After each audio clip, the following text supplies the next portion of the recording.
بسم اللہ الرحمن الرحیم۔ السلام علیکم ناظرین کرام، سانحہ کرائسٹ چرچ کا آج فیصلہ آ چکا ہے۔ فیصلے کے بارے میں بات کرنے سے پہلے میں کچھ اس سانحہ کے حوالے سے بات کرنا چاہوں گا۔ کرائسٹ چرچ نیوزی لینڈ کا ایک شہر ہے جس کی 2 مسجدوں میں 51 مسلمانوں کو 15 مارچ 2019 میں شہید کر دیا جاتا ہے۔ ایسا واقعہ کسی بھی ملک میں رونما ہو سکتا ہے، لیکن دیکھا یہ جاتا ہے کہ حکومت، عوام اور اداروں کی طرف سے فوری رد عمل کیا آتا ہے اور کیا اقدامات کیے جاتے ہیں۔ جب ہم یہ دیکھتے ہیں کہ کرائسٹ چرچ میں یہ واقعہ رونما ہوا تو اس کے بعد نیوزی لینڈ کی پرائم منسٹر نے سب سے پہلے تو مسلم کمیونٹی کے ساتھ ملاقات کی، تعزیت کی اور ان کے دکھ میں برابر اپنی شرکت کا اظہار کیا، اور پھر اس کے بعد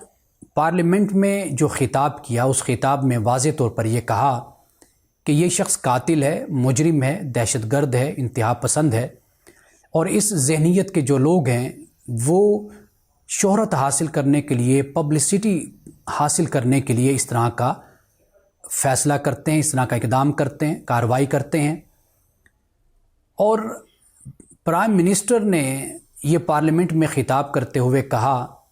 کہ یہ شخص نیم لیس ہو کر مرے گا، یعنی بے نام ہو کر مرے گا، اس کا کوئی نام نہیں ہوگا۔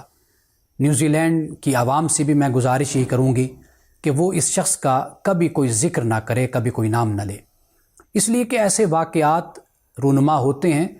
اور ایسے واقعات کے جو پیچھے عناصر ہوتے ہیں وہ نسلی بھی ہو سکتے ہیں، وہ مذہبی بھی ہو سکتے ہیں۔ نیوزی لینڈ کی پرائم منسٹر نے اور پارلیمنٹ نے جو فیصلہ کیا اور جو قانون بنایا وہ یہ کہ جو نیم خودکار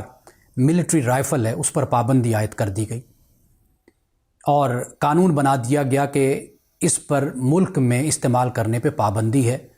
اور یہاں تک کہ جو اس کے سپیئر پارٹس ہیں، اس کے پرزے ہیں، ان پر بھی پابندی عائد کر دی گئی۔ اور اس سانحہ کے بعد نیوزی لینڈ کا پرچم سرنگوں کر دیا گیا، اور جو شہداء کے ورثاء تھے ان کا مالی تعاون بھی کیا گیا، اور 200 مسلمانوں کو حج پر روانہ بھی کیا گیا۔ اور وہ شخص کہ جس نے اس ویڈیو کو شیئر کیا تھا اس بزنس مین کو 21 مہینے کی قید کی سزا بھی سنائی گئی۔ آج جو فیصلہ آیا ہے، اس فیصلے میں پہلے تو جج کیمرون نے قاتل کو مخاطب کر کے یہ کہا ہے کہ تمہارا یہ جرم اتنا گھناؤنا ہے کہ اگر تمہیں عمر قید کی سزا میں اگر تمہیں موت بھی آ جائے تو یہ بھی کم ہے، اور فیصلہ یہ دیا گیا ہے کہ عمر قید کے ساتھ قاتل کو اپیل کا حق بھی نہیں ہے۔ اس فیصلے سے پہلے مسلم کمیونٹی اور خاص طور پر جو شہداء کے ورثاء ہیں ان کو اپنے جذبات اور احساسات کے اظہار کا موقع بھی دیا گیا، انہوں نے بھی عدالت میں گفتگو کی، اور اس فیصلے کے بعد کسی فرد نے بھی اس فیصلے کے خلاف کوئی بات نہیں کی، یعنی عدالت پہ مکمل اعتماد کا اظہار کیا ہے۔ اس اعتماد کی 2 وجہیں ہو سکتی ہیں۔ ایک وجہ تو یہ ہے کہ مسلم کمیونٹی جانتی ہے کہ نیوزی لینڈ کے قانون میں یہ سب سے زیادہ سخت سزا ہے، یعنی عمر قید اور پھر اس کے ساتھ اپیل کا حق نہ دینا۔ اور دوسری بات یہ ہے کہ مسلم کمیونٹی نے حکومت کے کردار کو اور اداروں کے کردار کو دیکھا ہے کہ کس یکجہتی کے ساتھ اور ایفیشنسی کے ساتھ اور سرگرمی کے ساتھ انہوں نے اس کیس کو اور اس معاملے کو اپنے انجام تک پہنچایا ہے۔ اس وجہ سے بھی انہوں نے اس فیصلے کے خلاف کسی قسم کے مظاہرے کا اور اختلاف کا اظہار نہیں کیا۔ یہی حقیقت ہے، اگر ملک کی حکومت اور ادارے اگر صحیح کردار ادا کرنے والے ہوں اور منصفانہ بنیادوں پر اور عدل اور انصاف کے ساتھ اقدامات کرنے والے ہوں،